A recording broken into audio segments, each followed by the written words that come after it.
Hi, classmate! I'm back. Oh my God, bumalik na si Daniel. Anong paki mo kung nagbalik ka? Bakit? Masamang magsabi na bumalik ka? Oo. Bakit? Inggit ka lang sa akin. Bakit naman ako maiinggit sa'yo? Ay, ang pangit-pangit mo. Yeah. Wow, nahiya ako. Talagang nahiya ka sa akin. Mas maganda ako sa'yo. Daniel, ano na naman ang pinapag-awayan niyo ni Rian? Hindi si Rian ang tanongin. Total, siya naman nagsimula. Rian, anong pinag-aaway niya na naman ni Daniel?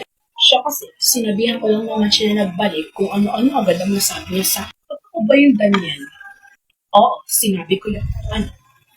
Hi, ano na lang pinag-aaway yung tatlo? Pumunta ka kayo sa guidance office. Hindi po ako dyan kasali. Sila lang pong dalawa. Kanina ko pa nga po silang inaawat. Hi, kayong dalawa, pumunta na kayo sa principal office. At ikaw naman, Kendra, ikaw ang magiging testigo. Sige po, okay ma'am. Sige, magkaalaman tayong dalawa. Ano na ang dinadaktaran yung dalawa?